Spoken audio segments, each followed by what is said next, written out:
Bueno, buenos días. Hoy quisimos prepararles una academia muy especial porque el año pasado, cuando pasamos el primer correo sobre que arrancábamos con este espacio de formación para los padres exclusivos y preguntamos cuáles eran los temas que querían que tratáramos en la academia, este fue uno de los temas que más se repitió. Entonces, arrancamos el año pasado haciendo toda la parte socioemocional y de apoyo de formación específica para nuestros estudiantes e hijos, y decidimos este año incluir el tema de finanzas, que fue uno de los más solicitados. Tenemos el gusto de contar hoy con la compañía del equipo de Value. Value son los que se encargan de trabajar el tema de finanzas con nuestros muchachos en tercero, cuarto y quinto año. Y nos hicieron el honor de prepararnos una charla especial para el colegio. El día lunes que tuvimos consejo de maestros, porque era el día después del festival navideño, y esto salieron camiones como hasta las 5 de la tarde. Por protección aprovechamos de hacer consejos de maestros e incluimos dentro de la programación del lunes este taller de finanzas para los docentes, también como apoyo a nuestro equipo de maestros. La verdad que nos gustó mucho y tenemos muchas expectativas de que a ustedes también les pueda gustar. Los voy a dejar en manos de Dubrasca Villalonga. La pegué porque le cambié el Villa, bueno, por todos lados, y mi segundo apellido es Villa también, pero con otra cosa al final. Entonces, nada, bienvenida Dubrasca, bienvenido ustedes y que aprovechen mucho la clase de hoy. Igual la vamos a dejar grabada para que los puedan ver los que no se pudieron acercar. Sabemos que en diciembre hay muchas actividades, han venido ya los que tienen más de un hijo por lo menos 2 veces, a varios ya les vi las caras esta semana en los desayunos. Después vienen los de bachillerato y sabemos que va a haber mucho ajetreo. Pero voy a aprovechar para comentarles que el viernes que viene, y lo hacemos, tenemos que hacerlo al final del lapso, tenemos la asamblea pedagógica sobre el primer trimestre que llevamos al colegio, que es hasta a cargo de la dirección, para contarles todo lo que hemos trabajado en proyectos de septiembre a el 4 de diciembre, que va a ser el día antes. Entonces el 5 tenemos la asamblea, la haremos acá y esperemos que nos acompañen todavía más personas. ¿Qué tal? Buenos días. Bueno, gracias por la invitación. Para nosotros siempre es un placer estar el día de hoy acá, en cualquiera de nuestros colegios asociados. El día de hoy trajimos una charla muy buena, muy interesante, para tratar de responder a la necesidad que tenían los padres de esa parte financiera. Aunque hoy es una parte quizás muy teórica, vamos a tratar de evaluar un poco cuál es el contexto general que hay, cómo lo podemos entender y quizás algunas herramientas prácticas del uso cotidiano que ustedes puedan realizar a futuro. Entonces, esta charla se llama Evaluando el contexto económico para la toma de decisiones. ¿Por qué? Porque sabemos que Venezuela es un país que realmente tiene una dinámica muy diferente a la de cualquier otro país. Y es muy particular y todo lo que ocurre acá es completamente distinto a cualquier otra realidad cuando lo ponemos en el contexto económico. Entonces, la primera pregunta que nosotros siempre tenemos es que, bueno, si tuviéramos que describir tu principal preocupación financiera el día de hoy, ¿cuál sería? Y ahí los escucho. No hay ninguna, estamos bien financieramente. Flujo de caja, la devaluación, inflación, el ahorro, poca capacidad de ahorro. ¿Qué más? Capitalizarse con las tasas de cambio. No descapitalizarse con las tasas de cambio. ¿Alguien más? Ok, fíjense que esos problemas particulares son o inciden mucho en lo que vamos a ver un poco más adelante y vamos a decir, bueno, todo lo que ustedes resumieron acá forma parte de ese panorama y abanico de cosas que hay en el contexto venezolano y que inciden a la hora de nosotros poder tomar una decisión. Pero primero, nosotros siempre tratamos de hacer una dinámica donde hay un conjunto de percepciones, afirmaciones que han calado a lo largo del tiempo, pero que nosotros tratamos de probar si todavía existen o si ya hay un poco más de conciencia al respecto. Y las vamos a ver a continuación. Entonces, vamos a hacer una especie de juego donde van a salir unas afirmaciones y ustedes van a decir, bueno, si es verdadero o falso. Algunas son bastante sencillas, pero bueno, es para tratar de permear un poco qué es lo que se sabe o no se sabe sobre el tema. Entonces, la primera afirmación, ahorrar en bolívares en el banco, aunque sea poco, sigue siendo una forma eficiente de ahorrar. Ok, falso. La principal protección contra la inflación es comprar un inmueble en Caracas. Esta es tricky. ¿Por qué? Ok. ¿Alguien más?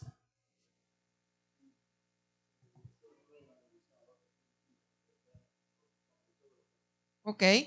¿Alguien más? Demasiada incertidumbre. ¿Alguien más? ¿Alguien está de acuerdo con la afirmación? ¿O todos están en contra? Por allá, que veo que sí, no. No. ¿Por qué? Ok.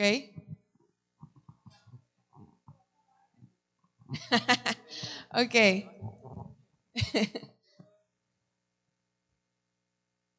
Ok.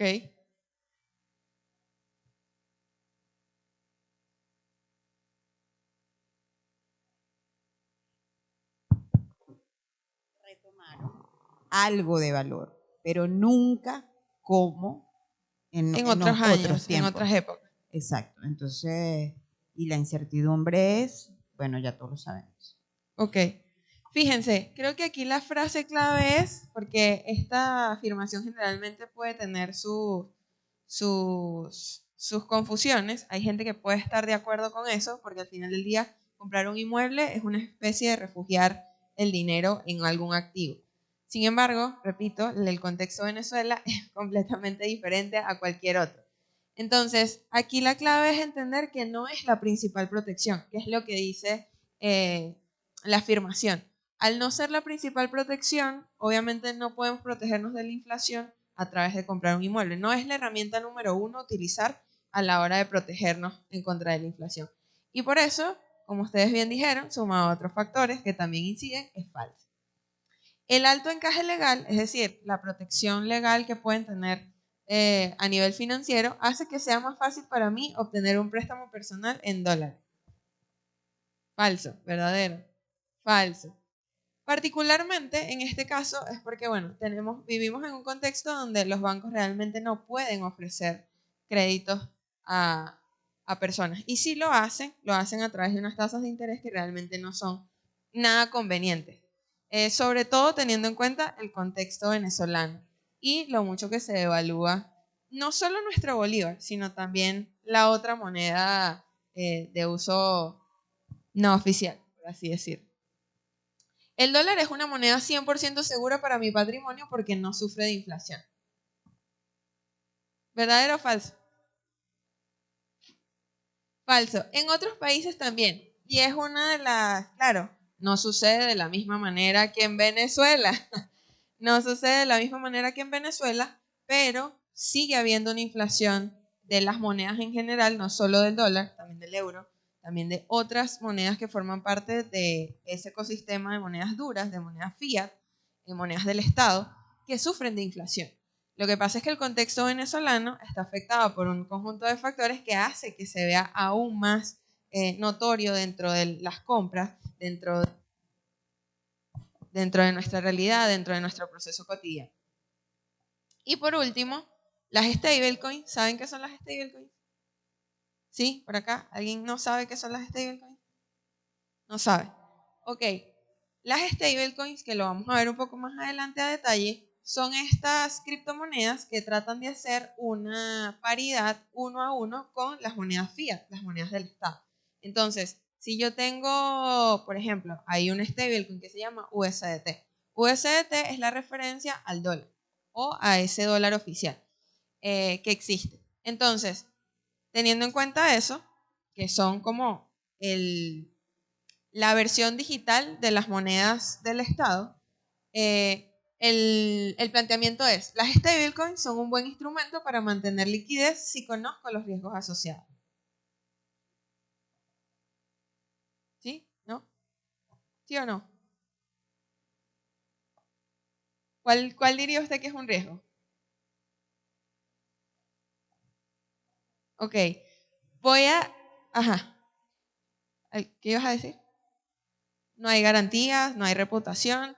Ahorita quiero que nos quedemos con esas afirmaciones por ahí en el aire, porque cuando lleguemos a las stablecoins vamos a hablar precisamente de esas dos cosas. Entonces, no las quiero tocar ahorita porque vienen después. Pero, en términos generales, creo que aquí la frase clave es: si conozco los riesgos asociados. Si yo sé qué instrumento estoy adquiriendo, si yo sé cómo funciona el instrumento, si yo conozco qué hay detrás del instrumento y cómo yo lo puedo utilizar para optimizar, bien sean mis recursos, lo que tengo a la mano, entonces sí es una afirmación correcta. Porque hay veces entramos en la ola de lo desconocido o de entrar en algún activo, en la compra de algún bien, solo porque alguien lo recomendó, solo porque alguien nos dijo que hizo mucho dinero con eso, o solo porque alguien dijo o solo porque en una red social, lo que se llama FOMO, Fear of Missing Out, el miedo de quedarse afuera. Como alguien me lo recomendó, como alguien me lo dijo, como veo que hay una ola de mensajes en internet, un bombardeo de que eso funciona, entonces yo procedo y compro, pero sin ningún tipo de análisis sobre el tema, cómo influye, cómo lo puedo yo entender, de qué manera puedo yo aprender, qué herramientas tengo a la mano. Entonces, bueno, bajo esa premisa, esta afirmación es correcta. Si yo conozco los riesgos asociados de cualquier activo, no solo de las stablecoins, yo entonces puedo entender cómo funciona y puedo utilizarlo a mi favor. Entonces, hay varios objetivos con esta charla. El primero es que ustedes, se lleven herramientas financieras de uso cotidiano que puedan utilizar en el día a día. No necesariamente para aprender de finanzas hay que ser economista, hay que ser administrador o hay que haber estudiado alguna carrera relacionada a finanzas. Y es parte de la filosofía que tiene nuestro programa, no solo con estudiantes, sino ahora también con docentes y con pares y representantes. La idea es poder brindar herramientas financieras, porque nosotros también creemos que las herramientas financieras son parte de una habilidad que no ahorita se está enseñando gracias a este programa, pero realmente si nos ponemos a ver en el tiempo, ¿quiénes tuvieron esa oportunidad en su colegio de poder aprender sobre finanzas? Nadie. Yo no la tuve y estoy segura, perdón, que ustedes tampoco. Y que si le preguntamos a nuestros padres o a nuestros abuelos, tampoco. Entonces, es una herramienta muy útil que, insisto, no necesariamente tiene que ser para gente de finanzas o gente de economía o gente que de alguna manera sienta algún fin por los números. Es una habilidad que utilizamos en nuestro día a día. El segundo objetivo es decirle que muchas de las cosas que están acá, aunque son a nivel teórico, nosotros pensamos a futuro seguir haciendo talleres con más practicidad. Esta es como la base y el inicio de poder entender, qué hay en el panorama, cómo lo podemos entender y qué cosas y accionables podemos hacer a futuro para tratar de proteger. Y por último, otro de los objetivos tiene que ver con las métricas y las cosas que nosotros utilizamos para tratar de medir y dar algunas cifras sobre los temas que vamos a ver hoy. ¿Qué pasa? Que Venezuela es un país que desde hace tiempo no publica cifras oficiales de casi nada. Entonces, las referencias que tenemos son de revistas que a través de colaboraciones o a través de pagos recurrentes de sus usuarios es que pueden levantar data y pueden hacer análisis de lo que está ocurriendo. Cosas como Ecoanalítica, en COVID, cifras, estudios que hacen las universidades, es lo que nosotros tenemos para poder tratar de cuantificar lo que está allí. Pero cifras oficiales no hay. Entonces, ¿cómo podemos entender la economía venezolana? Y allí les dejo parte del abanico de lo que ocurre dentro de este contexto tan particular como el de Venezuela. Entonces tenemos el uso del bolívar versus el dólar. Tenemos el crecimiento desigual y el dinamismo en sectores específicos. Esto significa que, hay sectores que se disparan muchísimo durante una época y luego vuelven a caer, y hay sectores que ya ahorita están en una etapa crítica, porque, el contexto venezolano también, aunque se ha desarrollado lento, y eso ha traído consigo cambios dentro de esa línea temporal que tenemos. Tenemos el mercado petrolero, que es que, independientemente de nosotros seguimos siendo un país totalmente petrolero, donde estamos muy anclados a cómo funciona el petróleo para que se desarrolle en otros sectores. Tenemos las stablecoins, tenemos el crédito limitado y las tasas altas, que por allí ya lo comentaron. Tenemos una inflación persistente, una inflación que ahorita vamos a ver cifras y cómo se ha venido manejando. Y tenemos el tipo de cambio fluctuante, que es otro de nuestros problemas quizás más graves dentro de la economía venezolana. Entonces, para ir hablando y tocando algunos temas, hablemos de la inflación. Creo que nadie está exento de la inflación, y algunas de las cifras que nosotros traemos es que, bueno, para el año 2025 el Fondo Monetario Internacional proyectaba una inflación del 96%.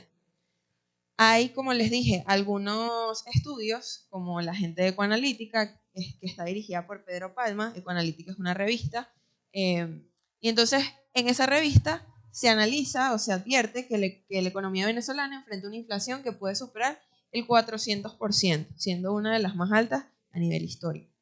El programa de las Naciones Unidas, que es el PNUD, ya advirtió también que la inflación cerrará el año en un 275%, una de las más altas de la región y del mundo.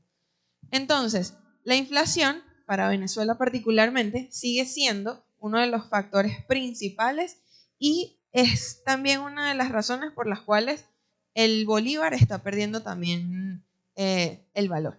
Y nos está afectando tanto que ahora ni siquiera podemos decir que podemos refugiarnos en otra moneda, porque también esa moneda sufre de inflación. Entonces, son cosas que van afectando nuestro contexto y también nuestro bolsillo, y vamos a ir viendo algunos temas de cómo nos podemos refugiar ante eso. Cuando lo vemos en cifras, vamos a ver que Venezuela es uno de los países que más sufre de inflación, pero que hay otros. Entre ellos está Argentina. Argentina ahorita tiene un caso muy particular, viene de unas medidas económicas, de una transición de gobierno, etcétera, etcétera.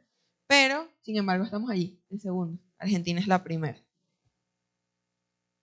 ¿Qué otro de los problemas que nosotros tenemos acá? Que creo que lo vivimos todos los días. Que es que nosotros tenemos unas tasas completamente diferentes en cuanto a la relación del uso del bolívar y el dólar. O sea, nosotros realmente estamos atravesando un escenario bastante crítico donde no sabemos cómo refugiarnos. Porque la escasez de divisas afecta. O sea, no hay liquidez dentro. Lo que pasaba en el año 2021-2022, que tú podías ir y comprar divisas en la calle, cualquiera te las vendía, ya no ocurre. Bueno, no sé si es algo, o estoy diciendo mentiras. ¿Estoy diciendo mentiras? Hay una falta de liquidez en el mercado que hace que ahora el bolívar sea entonces la moneda de uso para transaccionar. Ya nadie quiere gastar los dólares, nadie quiere ir a un establecimiento y dar sus divisas sabiendo que puede pagar en bolívares, y que incluso puede resultar más rentable pagar en bolívares que pagar en dólares. Entonces, allí tenemos que el panorama de las transacciones en Venezuela se define por una convivencia de monedas entre el dólar y el bolívar, donde tenemos una dolarización de facto, pero que realmente el bolívar este año ha aumentado su uso transaccional en un 70%. O sea, es mucho más conveniente pagar en bolívar. Y aquí tenemos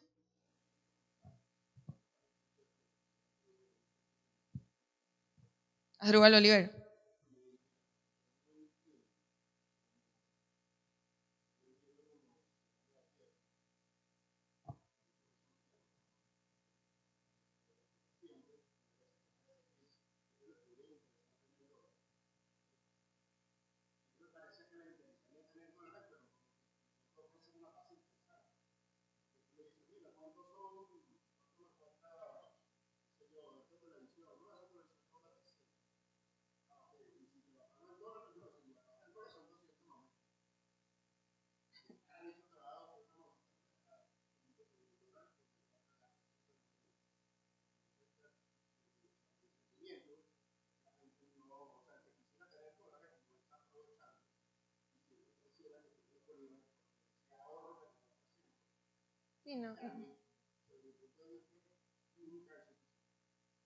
Sí, allí también ocurren varios factores que creo que también es importante verlo. Fíjense que antes nosotros teníamos una especie de tasa paralela que existía y la consultábamos y la podíamos ver.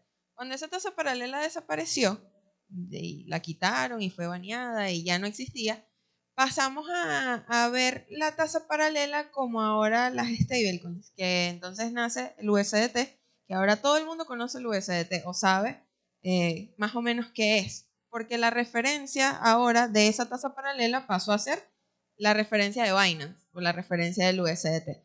Entonces, una criptomoneda que existe desde el año 2014, que trata de hacer esa paridad del 1 a 1 con el dólar, fíjense cómo en un país como Venezuela está teniendo tanta relevancia por eso mismo que comenta su nombre, Freddy, que comenta Freddy, porque desapareció y no termina siendo rentable utilizar y gastar los dólares ni ofrecer ninguna tasa que beneficie al comerciante. Y sale mucho mejor pagar en bolívar, siempre, teniendo en cuenta este contexto. Entonces, esa referencia que ahora tenemos del USDT se está volviendo tal porque es que ya no tenemos otro referente. Entonces pasamos a que estos mercados fueran el referente y están decidiendo el precio. Eso de que el mercado se regula solo, hasta cierto punto, puede parecer real, porque estamos viendo que la gente ahora está adoptando el uso de estas stablecoins, de estas criptomonedas, por necesidad. No porque la gente quiera aprender sobre criptomonedas, sobre blockchain, sobre cómo funciona la tecnología, sobre por qué las criptomonedas son un refugio de valor a largo plazo. No, no, no. Aquí y quizás en otros países de Latinoamérica con una realidad inflacionaria, estamos viendo que el uso de estos activos es por necesidad, no porque realmente queramos aprender sobre ellos. Y eso habla mucho también de la realidad que nosotros vivimos cambiaria, de por qué entonces ahora es mucho mejor refugiarnos no, hacer compras transaccionales en bolívares, porque también tenemos algo que se llama arbitraje. Cuando yo voy a estas plataformas, en general hay muchas, y compro estos activos para refugiar mis bolívares, yo al final del día, si no los voy a gastar inmediatamente, o sea, si los voy a guardar durante un mes o si no los voy a utilizar, como la inflación es tal, cuando yo lo vuelvo a cambiar, al final del día estoy cambiando menos de lo que yo adquirí. No sé si eso se entiende. ¿Eso se entiende? ¿Sí? Entonces, termina siendo un tema de arbitraje que me termina beneficiando en el largo plazo, siempre y cuando ese dinero yo no lo vaya a utilizar a corto, en un tiempo inmediato. Si yo lo voy a guardar, lo voy a tener un tiempo, a mí ese arbitraje me funciona, independientemente de la tasa a la que lo compro. Porque al final del día, por la inflación, cuando yo vaya a cambiar ese dinero, voy a cambiar menos de lo que yo adquirí. Entonces, bueno, el dato clave aquí es que aunque el bolívar se usa para pagar con mayor frecuencia, el interés del mercado por transar, ahorrar y fijar precios en divisas no ha cesado desde la visión estructural. Es decir, el bolívar es un medio de pago útil, pero el dólar sigue siendo, digamos que, la principal defensa y punto de partida para la inversión. El tipo de cambio. Este también es un poco lo que habíamos comentado. Fíjense que 24.6% aumentó el dólar en el mes de octubre. En lo que va del año, la tasa oficial acumula una tasa del 330%. A comienzos del año, si lo recordamos, que a veces mucha gente no se recuerda de esto, pero a comienzos del año, si hacemos el análisis, el dólar costaba aproximadamente 52 bolívares por dólar, y actualmente, y esto es, esta lámina la hicimos la semana pasada, entonces ya ahorita tenemos otra tasa completamente diferente, y eso habla mucho de la relación y el tipo de cambio que nosotros vivimos acá en este contexto tan particular como es el de Venezuela. De acuerdo con Pedro Palma, que es quien dirige la revista de Ecoanalítica, se debe a un problema de oferta y demanda, la falta de liquidez, la gran transaccionalidad del bolívar y la cantidad de divisas disponibles, sumado a que los dólares oficiales del Estado, de los bancos centrales, no existen realmente, están acaparados. Aunque las reservas aumentan, no son líquidas. Entonces, eso hace que sea aún más difícil poder tener esas divisas en el mercado. Ahora sí, las stablecoins, que creo que es otro punto de inflexión muy importante para quienes intentan refugiar ese dinero de alguna manera, y creo que es una especie de escudo de defensa para todos los venezolanos en general. ¿Qué son las stablecoins? Ya lo dije, una especie de relación uno a uno entre las monedas duras, las monedas del Estado, bien sea dólar, euro, etc. Entonces, ¿qué hacen ellas? Básicamente, tratan de resolver varios problemas. Cuando yo tengo divisas en efectivo, ¿verdad? Pasa que si yo se les quiero enviar a la profe Elizabeth y la profe Elizabeth está en China, yo no, o sea, el tiempo que me va a tomar y quizás la cantidad de comisiones que me van a quitar algunos servicios para yo poder enviar ese dinero va a ser muy alto. Entonces, ¿qué me permiten las stablecoins? Que yo, desde cualquier parte del mundo, le pueda enviar $100 a ella por comisiones muy bajas, utilizando la tecnología. ¿Cuál es el segundo problema que resuelven las stablecoins? Un problema muy interesante, sobre todo para el contexto venezolano, que no está acostumbrado a trabajar con divisas tan líquidas y no se tiene tanto vuelto o cambio a la hora de entregar cambios en divisas o en dólares.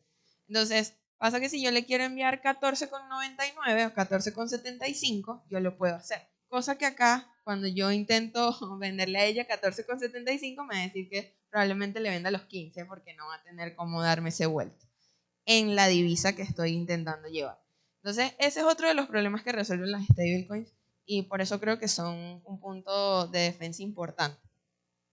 A nivel global, Venezuela se posiciona como una de las que más utiliza stablecoins en la región. Ya expliqué un poco por qué, porque no es por usabilidad o porque la veamos como algo de lo cual deseamos aprender sobre la tecnología o porque hay todo un ecosistema que se está desarrollando en aplicaciones para utilizar criptomonedas, no, es por necesidad. Y ante la necesidad de liquidez inmediata y el creciente uso de herramientas digitales, las stablecoins han ganado terreno en el ecosistema financiero. Ahí vuelvo con algunas de las cosas que comentaban acá, de por qué confiar en las stablecoins, o esa idea también que tenemos de que es algo etéreo, de que está allí, de que no podemos garantizar si es algo bueno o es malo. Creo que hay que entender algunas cosas también. Importante. Todas las stablecoins en general se supone, y en la práctica y los informes que se generan al año así lo refleja, que si tú estás comprando un USDT, como si estuvieses comprando un dólar, hay un dólar físico que respalda eso en alguna bóveda de algún banco. Quiere decir que hay un respaldo de ese dinero. Así como el fiat, en teoría, tiene respaldo, estas stablecoins también hacen ese respaldo para garantizar que, bueno, eso que tú estás comprando, aunque sea digital, hay una bóveda donde está ese dinero en algún banco de X país donde esté ubicado el exchange o donde el exchange tenga propiedad. ¿Eso se entiende? En segundo lugar, hay otra cosa, que es el tema de... había otro comentario que habían dicho, el tema de la seguridad, de si estaba respaldado o no. ¿Y el otro? Que desaparezca.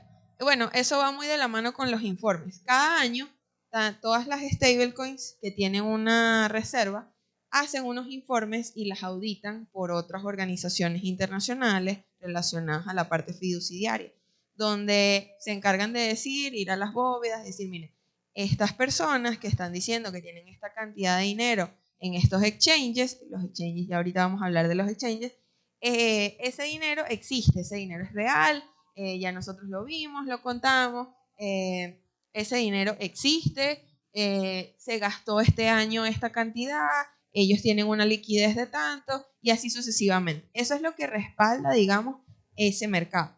Que existan, uno, leyes claras, organismos internacionales que se encargan de hacer esa validación y que ese dinero existe en el mundo real, no es una cosa que esté en el aire. Entonces,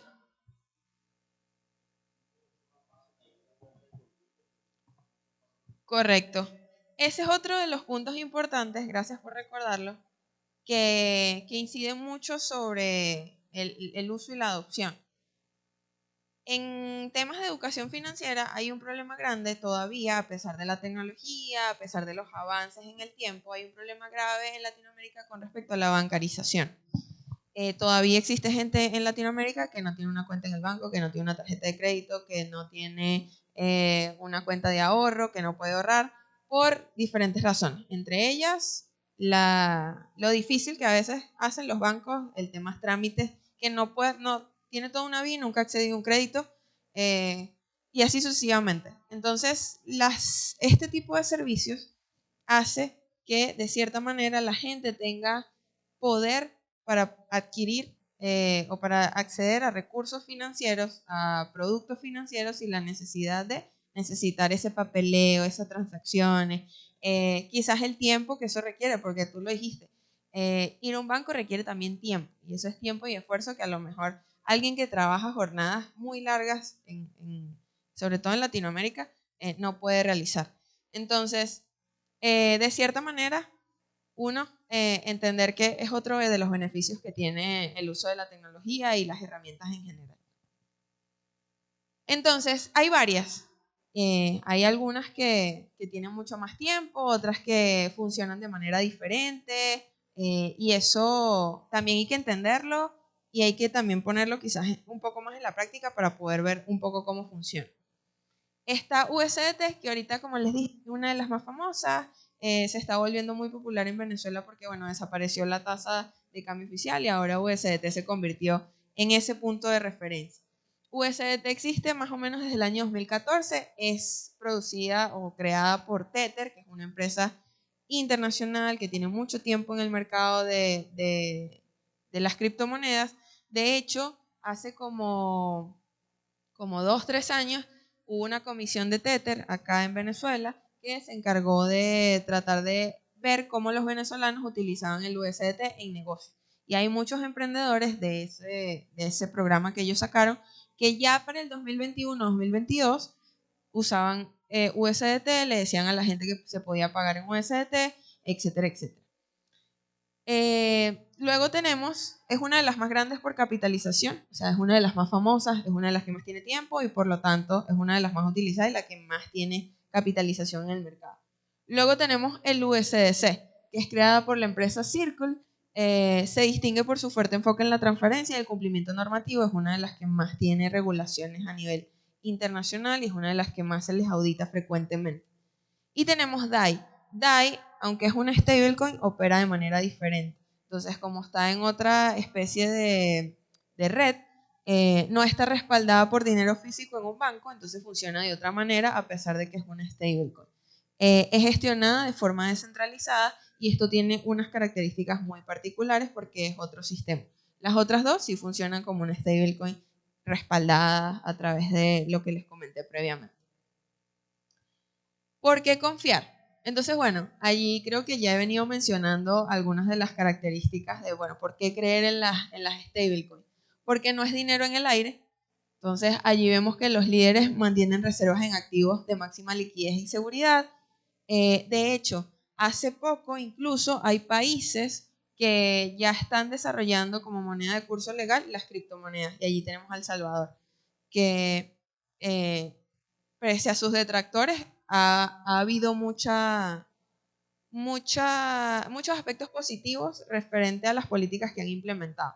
Entonces, allí tienes que los bonos del tesoro y mucho del dinero que se adquirió en Bitcoin para el uso del Estado, bueno, se ha estado utilizando y se han estado desarrollando políticas para ello. Y también Estados Unidos, estamos viendo también una fuerte apertura al tema del uso de las criptomonedas, porque estamos viendo que ahorita se abrió la posibilidad de que, bueno, cualquier persona con acceso a mercados financieros ahora puede comprar a través de ETF, que son oportunidades que tienen las personas de comprar, bueno, acciones, bonos del tesoro. Es como comprar un paquete de cosas a través de la bolsa de valor. Entonces, no estás comprando un pedacito de una empresa, sino que estás comprando un pedacito de varias. Y ahora en ese pedacito de varias tú puedes meter las criptomonedas. Entonces estamos viendo un conjunto de apertura hacia ese mercado y sobre todo cuando hablamos de usabilidad, a pesar de que Venezuela no es un país tan regulado en materia de criptomonedas, estamos viendo que es uno de los que más tiene adopción, pese a que todavía no hay una regulación. Y eso también nos habla, bueno, de qué manera nosotros como venezolanos o como latinoamericanos en general, no necesitamos que alguien nos diga o que el Estado diga es que ahora pueden usar criptomonedas, sino que nosotros, por el contexto en el que vivimos, decidimos hacer. Bueno, los emisores principales para USDC de Tether publican frecuentemente informes mensuales de reserva firmados por las principales compañías de auditorías contables globales, demostrando que esos fondos existen y que respaldan lo que dice allí. Algunas plataformas. ¿Alguno conoce algunas de estas plataformas? Nadie utilizaba por allá. ¿Cuál conoces? Binance. ¿Alguien más? Binance. Binance contigo. Cristo. ¿Alguien más? De resto, nadie utilizaba más estas plataformas. Fíjense, los exchanges son como los bancos de las criptomonedas. ¿Qué hay que entender acá? Son herramientas que nos permiten transar. Es decir, yo tengo bolívares y quiero comprar USDT, bueno, voy a un exchange y allí hago esa transacción con otra persona o con el mismo mercado. ¿Cuál es, digamos que, o qué aspecto me gustaría resaltar de los exchanges? En primer lugar, son, como les dije, un espacio en el cual yo puedo transaccionar mis bolívares por otras criptomonedas. En segundo lugar, entender que no son lugares para resguardar dinero. Es decir, yo no debería tener altas cantidades de dinero en un exchange. ¿Por qué? Porque al final del día se supone que yo utilizo esa herramienta es para transaccionar o para refugiarme durante un tiempo específico. O para comprar algún activo durante un tiempo específico. O porque requiero liquidez, ¿verdad? Y como necesito liquidez, entro a este espacio. Entonces, yo no debería tener altas sumas de dinero porque ese no es el lugar o el mejor lugar para resguardar mis criptoactivos. En ese caso, yo debería ir a una wallet. Una wallet es un lugar donde yo puedo, durante un tiempo relativamente largo, guardar esas criptomonedas o ese activo que yo estoy comprando. Pero si yo voy a comprar 100 USDT, 100 dólares, y los voy a vender en un mes, yo puedo utilizar un exchange. ¿Alguna pregunta con respecto a eso? ¿Duda? ¿Alguna inquietud sobre el tema de los exchanges? ¿No? Hay varios. Entonces, bueno, creo que el más famoso por tiempo, uso, mecanismos, ¿cómo? Publicidad también, muchísima. Y hay también muchos programas de beneficios para venezolanos que ayudan a otros, bueno, a abrir cuentas, etcétera, en Binance. Por eso es uno de los más utilizados. Tenemos también el Bybit. Bybit es uno muy famoso. Aquí nosotros también tratamos de educar para que no se queden con la idea de que solo existe uno o de que uno solo es en el cual se puede trabajar. A pesar de que es el más famoso, hay muchas otras opciones en el mercado que también podemos utilizar y que quizás nos ofrecen mejores oportunidades. Otra de las cosas que hay que resaltar de los exchanges es que si de repente yo voy a tener un dinero durante un tiempo prolongado en ese exchange, capaz el exchange tiene la oportunidad de ofrecerme unos beneficios por yo mantener mi dinero ahí. ¿Por qué? Porque lo van a agarrar, o sea, lo van a bloquear y se lo van a prestar a alguien más. Y luego cuando pase el tiempo que yo bloqueé ese dinero, me lo van a devolver con interés. Entonces, esa es una oportunidad que se tiene para el uso de los exchanges y los criptoactivos en general. Luego tenemos a Kraken, que es también una de las más conocidas y es muy reconocida por la gran variabilidad de criptomonedas que tiene, sumado quizás a la facilidad de interacción. Pasa que también Binance es uno de los más usados porque tiene esta usabilidad que es muy sencilla cuando yo la comparo con otros exchanges. Capaz para gente que ya ha transaccionado en mercados, es muy fácil entrar a una plataforma y entender cómo usarla. Pero si yo quiero explicarle a mi mamá cómo comprar 100 dólares en Binance o en otro exchange, es mucho más difícil hacerlo en cualquiera de los otros que en Binance. Porque digamos que la usabilidad que tiene la plataforma es más fácil de entender que cualquier otro. Luego tenemos Crixto, que es una plataforma local, aquí ya para hablar de quizás oportunidades que existen en el mercado venezolano y cómo las podemos aprovechar.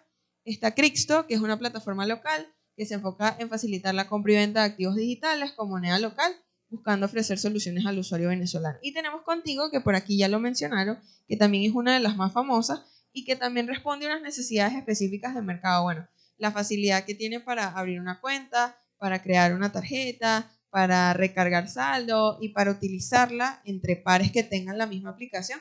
Es bastante intuitiva, me parece que actualmente es una de las que ahorita está teniendo un gran impacto en el ecosistema venezolano por la facilidad que tiene a la hora de usar.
de por sí que ya exista un acuerdo y una regulación clara para este tipo de plataformas, ya te da una especie de marco regulatorio legal de que si están operando en Venezuela, si tienen un permiso para hacerlo, ya hemos visto que esta es una de las plataformas que más tiene publicidad, que más tiene los permisos. Y si los permisos están claros, y si existe ya, de hecho, ya ellos tienen unos acuerdos incluso con la banca nacional, entre ellas Banca Amiga, para operar. Entonces, si ya tú ves que el mercado en general, sobre todo el venezolano, está dando una permisología para que esta gente opere sin ningún tipo de problema, y ahí tú tienes un marco regulatorio relativamente claro, porque se supone que también otro punto importante que tienen los exchanges, que tienen estas plataformas, es que uno, siempre van a pedir una especie de verificación, lo que se llama KYC. Entonces, el KYC es simplemente una especie de verificación donde le piden los datos a la persona que entra, foto, dónde vive, cédula, documento, y eso pasa por un proceso de revisión dentro de la plataforma a la que estás ingresando. Contigo lo tienes, Binance lo tiene, para cualquiera de estas plataformas lo tienes. Diferente de una wallet, porque en una wallet no pasa eso. En una wallet hay otros mecanismos de seguridad que no están asociados a la identidad. Y es otra de los puntos claves de utilizar un exchange a utilizar una wallet. ¿Qué pasa? Que si yo pierdo mi dinero en un exchange, yo puedo ir a donde contigo y reclamar, por poner un ejemplo. Hasta cierto punto, ¿no? Dependiendo de cómo se haya perdido el dinero. Pero si yo pierdo mi clave en contigo, yo puedo hacer un proceso para que me manden un correo. Ahora, si yo pierdo las frases semillas de mi wallet, yo probablemente no pueda entrar a ese dinero más nunca. ¿Por qué? Porque ahí hay una diferencia importante entre uno ser tu propio banco a través de tu wallet y otra delegar ese servicio a un tercero, que es lo que nosotros hacemos con los bancos tradicionales y es lo que hacemos cuando transamos en una plataforma como un exchange. ¿Eso está claro?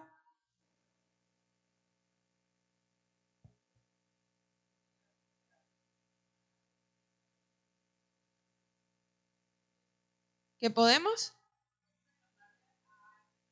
Claro.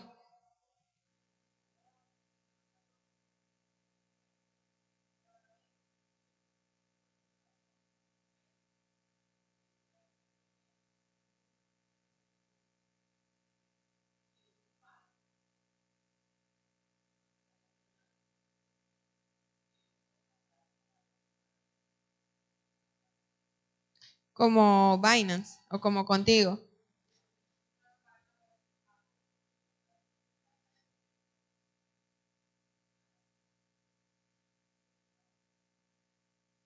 Bueno, ahí hay varias temas. El marco regulatorio venezolano sabemos que es el marco regulatorio venezolano. O sea, creo que hay unos vacíos legales, hay poca protección al consumidor, entre otras cosas. Cuando yo hablo del marco regulatorio, hablo del uso. O sea, de si yo estoy viendo que una plataforma tiene los permisos regulatorios para operar, yo debería, en teoría, poder confiar en ella. Ahora, no sé, allí entra el key o el punto clave. Si, como les comenté, estas no son plataformas para mandar cantidades así de dinero.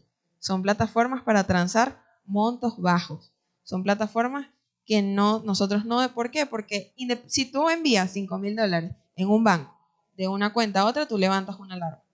No, y no porque estés haciendo algo ilícito, sino porque es una cantidad alta por la cual el banco se va a preguntar de dónde viene ese dinero, a quién se lo está enviando, por qué lo estamos enviando, etcétera, etcétera. Sobre todo en un contexto como el venezolano. Ahora, cuando hablamos y eso no ocurre, insisto, solo en Venezuela, digo que el contexto incide muchísimo más para este tipo de transacción. Mi tema particular es que este tipo de plataformas, como recomendación general, no deberían ser utilizadas para grandes sumas de dinero, porque van a levantar una alarma y a la hora de perderlo es probable que no lo podamos recuperar. Cuando yo hablo de perder dinero me refería al acceso a la cuenta, no a perder el dinero que tenemos en la cuenta. Si el día de mañana igual Binance cierra y tú tienes dinero allí, probablemente pierdas ese dinero, porque no hay manera de insisto, igual si tuviésemos el dinero en un banco y el banco el día de mañana quiebra, probablemente tampoco recuperemos el dinero. Es la misma premisa. ¿Por qué no?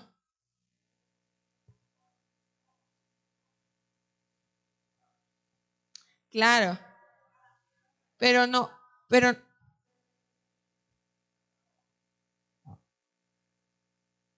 sí, claro, pero no hay garantía de que el banco tampoco te lo devuelva. Si no, veamos los casos de Estados Unidos, donde la gente todo perdió su dinero. ¿Qué le devolvieron? ¿Qué le devolvieron? Y eran bancos internacionales.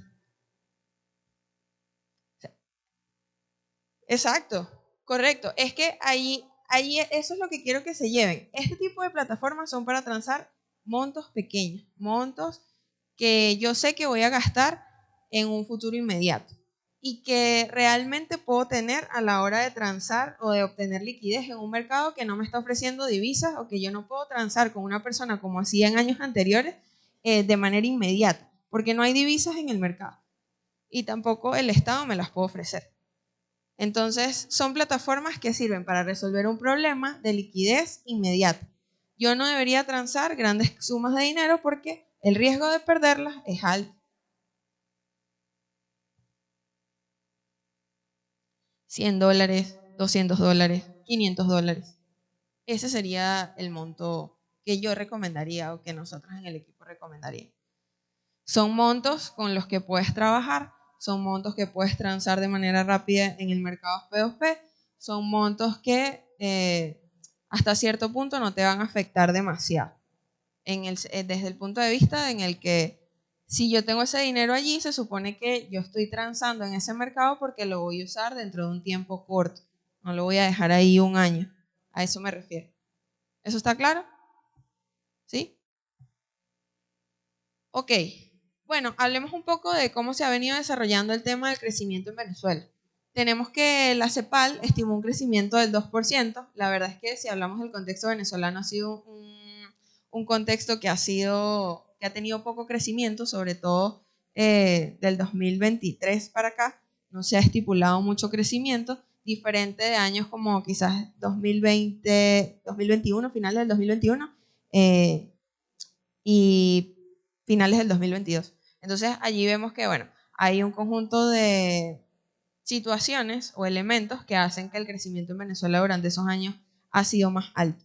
Entre ellos, bueno, que se empezó a implementar la dolarización, que hubo unas medidas económicas que facilitaron el ingreso a ciertos factores que hicieron que la economía venezolana se desarrollara un poco más. Veníamos de un proceso post-pandemia que hizo que se reactivara la economía, etc.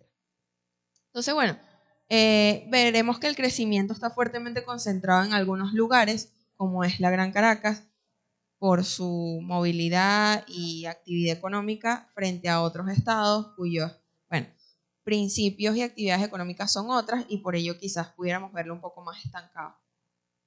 Entonces, bueno, allí tenemos un poco la actividad económica que es la azul oscura, que se concentra en la Gran Caracas y es la que más tiene crecimiento.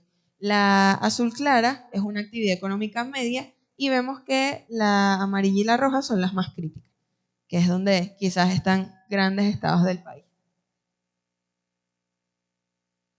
Aquí vemos un poco cómo ha sido ese crecimiento. Vemos que desde el año 2015, que también ha sido uno de los años más críticos, hemos estado en menos 30%, y que a partir del 2021 en adelante, por la influencia, como les digo, de ciertas medidas económicas, la dolarización de facto, la apertura de mercados post pandemia, hizo que tuviésemos un incremento significativo, había más liquidez en el mercado, se podían conseguir divisas, etc.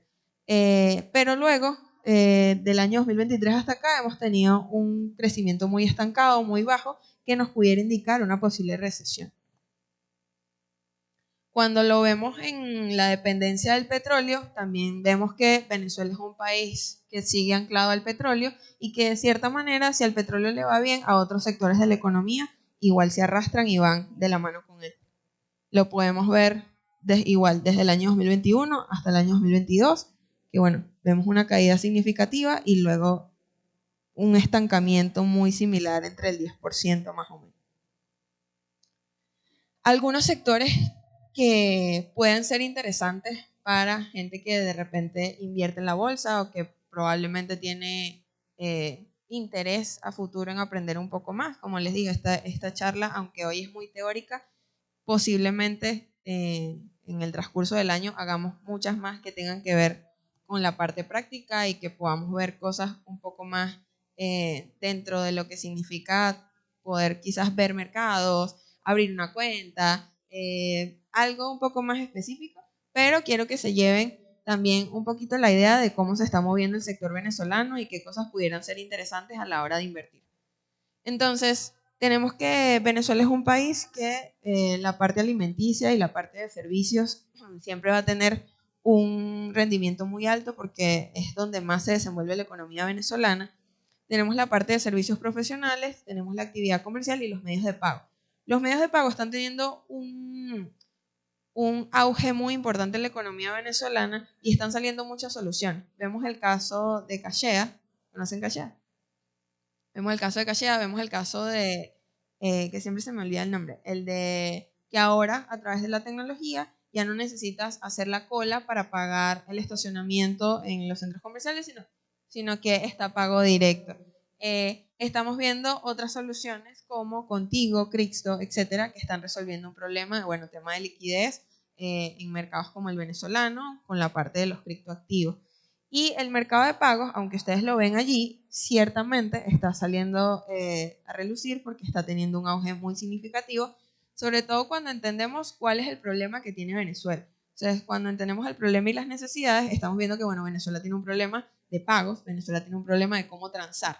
Y allí están saliendo muchas soluciones interesantes. Él tiene un problema de créditos, por eso sale Cachea, tiene un problema de tratar de evitar, bueno, las colas, entonces por eso sale pago directo, y tiene un problema de cómo transar y tratar de paliar esa liquidez que existe en el mercado y salen estas soluciones. Yo creo que es un mercado interesante que hay que tener en cuenta en el largo plazo. Algunos dinamismos, otros servicios y comercios que pudieran ser interesantes de ver, el tema de las telecomunicaciones.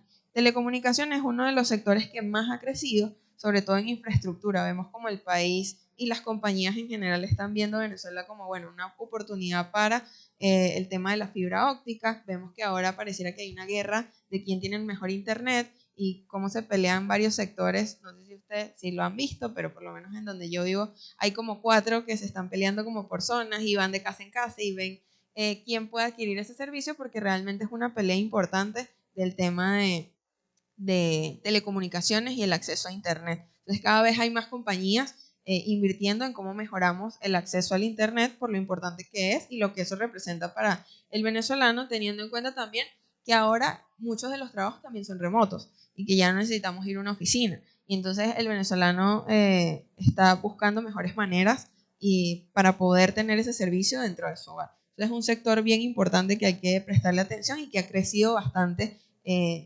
sobre todo después de pandemia hasta acá. Tenemos el área de comercio y servicios, que siempre se ha mantenido y ha estado siempre dentro de la conversación. Y tenemos la industria no petrolera, que se ha moderado con una recuperación de la capacidad productiva instalada, impulsada por la sustitución de las importaciones. Entonces creo que una de las cosas importantes acá es poder entender que la clave no es esperar un crecimiento macro generalizado, sino identificar cuáles son esos puntos de expansión que nosotros podemos tener. Tenemos, bueno, esto ya lo comentamos acá, temas de crédito limitado, poca posibilidad que tiene el venezolano de acceder a oportunidades de crédito, y eso habla mucho de, bueno, qué opciones podemos tener nosotros. Fíjense que un dato que es muy importante y muy específico para entender el tema del crédito en Venezuela es que, bueno, una tarjeta de crédito acá no te excede los 100, $200, cuando mucho. Hay unas que incluso tienen menos. Y tenemos gente que forma parte de la banca tradicional que tiene años con un banco siendo fiel cliente y no le aumentan la línea de crédito, pero ni siquiera 1%. Entonces, eso habla de la incapacidad que tiene la banca tradicional para ofrecer crédito y cómo también hay oportunidades dentro del mundo fintech para resolverlo. Startups como Cachea intervinieron con un modelo que no es una tarjeta de crédito, pero que es un mecanismo de financiamiento a largo plazo. ¿Por qué?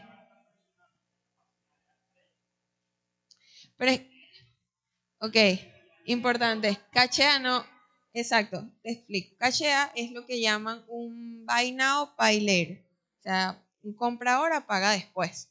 Entonces, ¿qué es lo que hace Cachea? Cachea tiene una especie de porcentaje de comisión con el negocio por cada transacción que realiza. No, él no te da un crédito a ti, él lo que hace es el mecanismo de transaccionar el pago para que ese crédito que él está dando pueda verlo después. O sea, tú pagas ahorita, pero pagas después. O sea, perdón, compras ahorita, pagas después. No es un crédito. El comercio. ¿Cómo? No. Correcto, correcto. El comercio es el que te financia. Pensé que iba a decir otra cosa. Exactamente. Entonces, ¿qué hace Cachea? Una especie de mecanismo de pago donde él... Correcto, correcto. ¿Se entiende? No, perfecto. Y qué bueno que pregunte.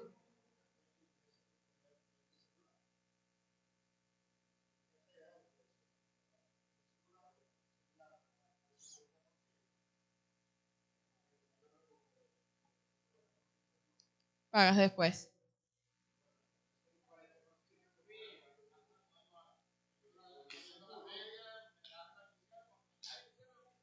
Correcto, correcto. Es así, es así.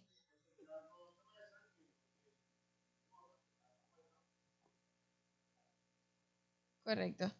¿Y qué está demostrando Cachea? Que creo que también es un punto importante. Cachea también está demostrando que algo que quizás es una teoría ya probada en otros países, que bueno, que el consumidor promedio en Venezuela, según cifras, insisto, no oficiales, si acaso consume entre 100 y 150 dólares en otros servicios que no son alimentos y salud. Entonces está demostrando que la gente que tiene menos ingresos es la que más se compromete con el pago. Entonces, esa data es importante y creo que es una data muy valiosa que después probablemente le vendan a los bancos, pero está demostrando que uno, a pesar de que se dice que Venezuela es un mercado pequeño, fíjense que Cachea se está volviendo una de las startups más grandes en Latinoamérica con este modelo de negocio. Pese a, insisto, que se dice que Venezuela, que lo es un mercado muy pequeño. Me gustaría hablar un poco también del crecimiento de las startups. Mucha gente no asocia que Cachea es una startup. Startups son negocios o emprendimientos con tecnología, que resuelven un problema con tecnología, diferente de una pizzería, que bueno, es un negocio tradicional. Entonces estamos viendo un auge también en Venezuela de un conjunto de problemas que se están resolviendo con tecnología. Entre esos Cachea, Yumi, Ridery, con el tema de movilidad. Estamos viendo soluciones como las de pago y estamos viendo un conjunto de herramientas tecnológicas dentro del mundo, nosotros, dentro de Value, para que tengan una idea también de que no es solo movilidad y fintech o crédito, sino que también el mundo EdTech se está desarrollando. Lo que nosotros hacemos también es parte de un startup. ¿Por qué? Porque estamos hablando de educación financiera y lo hacemos a través de una plataforma tecnológica que tiene una parte presencial con los colegios, pero que en su 70-60% es completamente tecnológico. Entonces, luego si vemos empresas como Curios o como Academia, que seguramente lo conocen más los colegios, vemos que también hay un sector importante en el área de educación que está creciendo y que forma parte de ese ecosistema startup que vemos allí. Entonces, Venezuela realmente ahorita está creciendo en el sector tecnológico y creo que es algo a lo que hay que tener en cuenta a largo plazo. Voy a saltarme esta parte para ir un poquito más al cierre sobre, bueno, cuáles son los tips que nosotros recomendamos a largo plazo y que me gustaría que se llevaran de todo este contexto, panorama y abanico de opciones que vimos el día de hoy. Entre ellos está, bueno, el presupuesto, porque es muy importante presupuestar y seguramente puede que nos pase que no lo hacemos constantemente. Y eso ya es una falencia de facto. ¿Por qué? Porque hacer un presupuesto y tener ese registro de cuánto ingresa, cuánto sale, cuánto estoy gastando, es lo que me va a permitir entender qué estoy haciendo bien, si estoy haciendo algo bien, qué estoy haciendo mal, cómo puedo mejorar y de qué manera yo puedo evaluar también si quizás estoy gastando más de lo que está entrando o si quizás este mes tuve algún ingreso extra que pude haber optimizado mejor. O si quizás puedo tener un 10% para ahorrar y realmente no lo estoy ahorrando. Entonces, presupuestar es clave. yo que tengo una plantilla bastante buena, en el equipo hay una plantilla bastante buena que le vamos a estar enviando a ustedes una plantilla digital. Sin embargo, nosotros trajimos el día de hoy unos materiales para que se lo lleven, para que hagan un ejercicio donde están aquí, profe. No se preocupe. Entonces, ese material sirve para que podamos hacer un ejercicio que me gustaría que se llevaran, pero que lo vamos a ver ahorita a continuación. Entonces, ese ejercicio habla del 50-30-20 y es cómo tratamos de distribuir nuestros ingresos bajo ese modelo y cómo lo podemos hacer en el largo plazo. De hecho, está por acá. Entonces, allí tenemos que hay que fijar un presupuesto neto mensual donde hay que poder identificar cómo se distribuyen esas categorías. Entonces, ¿cuánto es el 20% de esa cifra? Hay que estimar esos gastos mensuales, ejemplo, alimentos, salud, que formaría parte de ese 50%. Luego tenemos que deberíamos comparar esa cifra entre, bueno, la cantidad que ingresa en bolívares, la cantidad que yo realmente estoy gastando en dólares. Es un ejercicio que me gustaría que se llevara, pero que creo que puede ser muy beneficioso de entender a largo plazo si lo hacemos constantemente. Otro de los tips que nosotros tenemos es, bueno, hay que plantearse objetivos financieros. Fíjense que muchas veces nos queremos comprar algo, bien sea una camisa, un par de zapatos, y como no lo cuantificamos, no lo medimos, no lo observamos, no llegamos a la meta. Y entonces puede que haya un sentimiento de decepción por no cumplir con ese objetivo, pero es que nunca nos lo planteamos, ni lo evaluamos, ni le hicimos seguimiento, ni vimos si este mes podíamos ahorrar, aunque sea $2 para llegar a ese objetivo. Entonces, a veces hay que entender que esos objetivos financieros tienen que ser medibles, observables, cuantificables para poder llegar a ello. Porque tener un objetivo sin ningún tipo de plan de acción o sin ningún tipo de accionables hace que el objetivo se vuelva más un deseo o un imaginario que quizás si no hacemos ese seguimiento no podemos cumplir. Tenemos el tema del fondo de emergencia. El fondo de emergencia se supone que es una especie de herramienta que nosotros tenemos para protegernos de alguna vicisitud o problema en el tiempo. Es un fondo que tenemos allí. Sin embargo, nosotros sabemos que en el contexto venezolano es muy difícil poder tener un fondo de emergencia de 6 meses o de 12 meses, sobre todo teniendo en cuenta el tema salarios y lo que se gana generalmente acá en Venezuela. Sin embargo, nosotros sí deberíamos poder tener un fondo de emergencia de al menos 1 mes o 2 meses que podamos atender para cubrir cosas como, bueno, se me espichó un caucho y de repente yo con ese fondo de emergencia puedo tomar algún dinero para hacerlo. O bueno, tuve que ir al médico por X, pues se me partió una muela o tengo un dolor y yo debería poder tener al menos una cantidad significativa que me permita poder tratar de cubrir esa pequeña vicisitud o problema que me está ocurriendo. Entonces, a pesar de que no podamos dentro del contexto venezolano, tener un fondo de emergencia de 12 a 6 meses, sí es posible hacer un fondo de emergencia de al menos 1 mes o 2, que me permita poder tantear un poco cualquier problema que pueda tener de esa índole. La liquidez, importante, evitar tener grandes sumas de dinero en bolívares porque sabemos que se van a depreciar. Entonces, ¿qué hago yo? Tratar de refugiarme en estos activos, tratar de ver si puedo conseguir divisas en el mercado a una tasa relativamente razonable.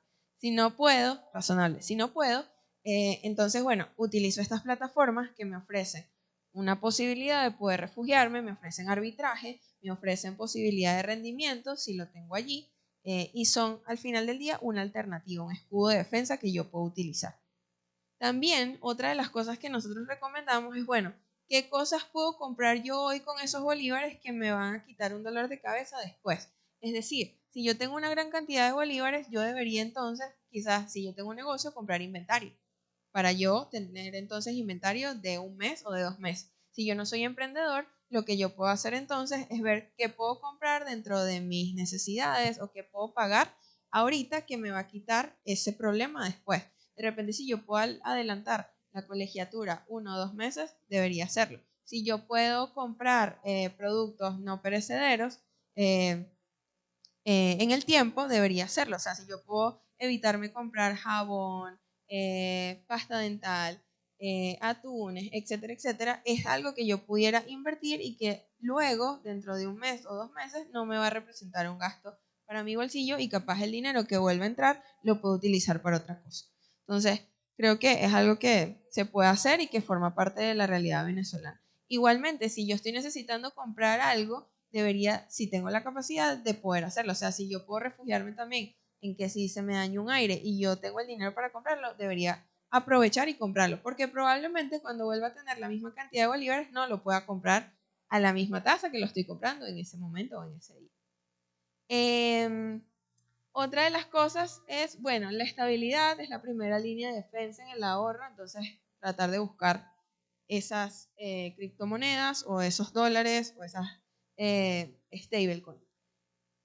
Y hacer, como les dije, el ejercicio del 50-30-20, que es dividir el presupuesto en 3 partes. 50%, entonces, como lo tienen allí, es para las necesidades, todo lo que tiene que ver con salud, gastos, etcétera, todo lo que generalmente uno gasta. Luego tenemos el 30%, que son los deseos o gastos no esenciales, salidas, etcétera. Y tenemos el 20% que debería ser para ahorro. No necesariamente, que esto también es otro punto de inflexión, no necesariamente uno tiene 50% de necesidades o tiene 30% de gastos. A veces tiene 40 o a veces tiene 50. Entonces creo que el ejercicio acá es poder entender, bueno, cuánto tengo realmente y qué puedo optimizar yo en el largo plazo. Es decir, tal vez yo no puedo tener un 20% de ahorro, pero puedo tener un 5%, que dentro de todo es algo. Y a veces no lo vemos por las mismas dinámicas económicas y todo el abanico de cosas que hemos venido trabajando. Algunos tips. Hay que ejecutar un barrido de su cuenta en bolívares inmediatamente al tratar de recibir un pago, si no se va a gastar. Si recibes honorarios en bolívares, ¿alguien dijo algo? ¿No? Había escuchado algo. Si recibes honorarios en bolívares, elabora una lista de sus responsabilidades financieras a cancelar en el corto plazo. El resto, transfórmalo inmediatamente en una moneda, de una moneda a otra. Puede usar Binance u otra plataforma de su confianza. Te sobran bolívares, adelanta compras, lo que veníamos comentando. Usar la tarjeta de crédito. Este es otro de los puntos importantes. ¿Por qué es un beneficio usarla? Porque al final del día estás pagando en bolívares y lo que, si tienes la oportunidad de utilizarla lo más que puedas, la utilizas. Porque al final del día lo tienes que pagar en el largo plazo y de paso lo tienes que pagar en cuotas en bolívares. Quiere decir que estás teniendo hasta cierto punto beneficios por utilizar. ¿Sí? ¿Me explico? Entonces, usar la tarjeta de crédito realmente sí es un beneficio cuando lo vemos desde esta perspectiva. Aquí el ejercicio, que bueno, ya sabemos que para que lo hagan luego. Y algunas reglas de oro. Bueno, tratar de entender el tema de la diversificación, porque es importante entender que si vamos a invertir en algo, primero conocerlo, saber en qué nos estamos metiendo, no hacerlo porque hay una recomendación o bombardeo mediático, no hacerlo porque un amigo me dijo, no invertir en nada que nosotros no conozcamos, independientemente de si ese amigo puede ser hasta un familiar muy cercano, porque eso también ocurre, que tenemos el sesgo de que, bueno, hay un sentimiento, se supone que esta persona no me va a recomendar o no me va a tirar por un voladero y resulta que la persona tampoco sabía y terminamos cometiendo un error financiero. El poder del interés compuesto, muy importante, que quizás lo podemos ver como más a fondo y a más a detalle en otras sesiones. Conozca el perfil de riesgo, saber en qué nos estamos metiendo, que es otra cosa muy importante. A veces cuando hacemos una inversión nunca consideramos lo que podemos perder. Siempre consideramos lo que podemos ganar o cuánto me voy a beneficiar yo. Y creo que uno de los tips más importantes que nosotros tratamos de transmitir es el hecho de que toda inversión implica que lo puedo perder. Entonces, bajo esa premisa hay que entender que aunque no es nuestro objetivo perder el dinero, es una posibilidad y hay que tenerlo en cuenta. Inversión real, más un poco entender cómo está el mercado. A veces invertimos, insisto, en cosas por moda o por recomendación y no en tratar de entender, bueno, cómo están las cifras, cómo están los números, cómo está el mercado venezolano, qué cosas están haciendo. Hay inversiones que dependen mucho de la investigación, de lo que se hace y lo que está ocurriendo para poder entender, bueno, qué sector me conviene más a la hora de invertir. Y bueno, inversión financiera, es decir, ese trabajo que se está haciendo en las instituciones con los hijos de algunos que están en los años donde se ve finanzas en mi escuela, es una inversión a largo plazo, y invertir en conocimiento para aprender sobre finanzas es muy importante. Hacerlo con también empresas que tengan el perfil, que tengan la trayectoria, que tengan el reconocimiento de haber trabajado y haber ayudado a muchas personas en este mundo para poder entender cómo funciona, porque muchos gurús financieros vamos a encontrar en muchos lados, pero cuando hacemos esa revisión del historial, la trayectoria, quién los respalda, con qué personas han trabajado, empiezan las falencias o empiezan los problemas. Y bueno, asignar la mayor parte del capital a mercados fuera de Venezuela, eso también puede ser muy importante, por eso tratar de refugiarse en otros activos. Ya cuando estamos invirtiendo sabemos que el mercado venezolano es muy cambiante y puede cambiar de un momento a otro, igual los sectores. Entonces tratar de asignar partes del capital a invertir en la bolsa, a invertir en acciones, invertir en mercados diferentes del venezolano puede ser una oportunidad beneficiosa para ustedes. Capitalizar la simetría invirtiendo en sectores ganadores. Sectores ganadores se refiere a, bueno, sectores que pueden tener o que generalmente tienen un rendimiento bueno, como el sector de salud, los que vimos anteriormente, alimentos, sectores que generalmente siempre tienen un buen rendimiento porque forman parte de la economía dura de Venezuela. Invertir en inmuebles con alto potencial de alquiler. Muchas veces la gente invierte en un inmueble y no hace nada con ellos, entonces se vuelve más bien un gasto, una deuda, que realmente una oportunidad de tener un ingreso pasivo. Entonces, ¿por qué Airbnb y por qué todas estas plataformas tuvieron tanto auge? Porque bueno, le dieron la oportunidad a los que tenían inmuebles sin rentar de poder ofrecerles un tipo de ingreso. Invertir en soluciones, financiar startups. Aquí es donde les digo que, bueno, si quieren invertir en value, no, mentira. Creo que el mercado venezolano tiene muchas startups que están haciendo, que están en etapas muy tempranas. Si conocen a alguien que está trabajando en tecnología, traten de darle un apoyo. No necesariamente el apoyo tiene que ser monetario, pero sí es importante que a lo mejor puede ser una oportunidad para ustedes de inversión. Si ven que uno está resolviendo un problema, que es un problema que tiene un mercado grande, que es una solución importante para el ecosistema, etc. Entonces, si tienen algún amigo o un conocido, apóyenlo de alguna manera porque está tratando de buscar el cambio en un país como el que tenemos, teniendo en cuenta todo lo que sucede acá. Vamos a saltar esto porque quería hacer una especie, no sé si estamos bien de tiempo o ya. Ok. No, entonces nada, me voy a pasar la trivia. Para ir de una bueno, a quiénes somos nosotros. Si quieren escanean el código, es para una especie de encuesta para que nos puedan evaluar un poco qué les pareció la charla, qué cosas podemos mejorar. Como les dije, sabemos que el día de hoy era una parte muy teórica, pero se vienen partes que son prácticas y que son al final del día para beneficio de ustedes.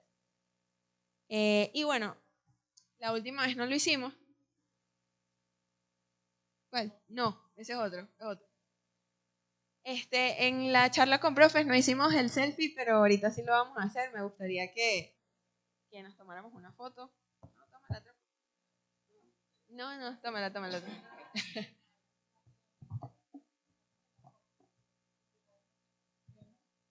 El programa que tenemos en el colegio desde hace 5 años está para alumnos de tercero, cuarto y quinto año. Sus hijos, los que están en ese grado, están viendo el programa y los que todavía están pequeños lo van a ver más adelante. El programa que nosotros tenemos con Value es educación financiera, se ven 6 módulos al año. Nosotros somos el único colegio que vemos 6 porque los otros colegios ven 3 al año, pero nosotros desde que contratamos el servicio de Value vimos que nuestros alumnos estaban en la capacidad de hacer 6, entonces hacen 2 por cada lapso y cuando pasan de tercero a cuarto año ven 6 módulos más y luego en quinto año. También tienen la oportunidad de ver charlas de manera online, ellos invitan y nosotros por el Classroom les mandamos a los estudiantes la invitación. También tenemos charlas en vivo como la que acabamos de tener hoy para los estudiantes. Entonces, bueno, quienes tienen a sus hijos en estas edades, chequen con ellos si están trabajando y qué tal ha sido el aprendizaje, porque son módulos totalmente individual, o sea que lo deben realizar de manera individual online, ¿ok? Y tienen una actividad también que viene pronto, que es la Copa Value, que nosotros desde aquí los vamos fortaleciendo con lo que ellos ven en el programa y los vamos preparando para que luego participen en la Copa Value, que es en el mes de abril. Entonces, bueno, para que sepan que ellos están dentro del colegio desde hace 5 años y que esta es la primera vez que hacemos la charla para padres, pero que queremos que de verdad que esto sea algo que podamos aprovechar y que de lo que podamos enriquecernos también los profesores y los padres del colegio. Así que bueno, quería agregarlo. Gracias. Sí. Sí. Bueno, vamos a tomarnos la foto. Sí, nos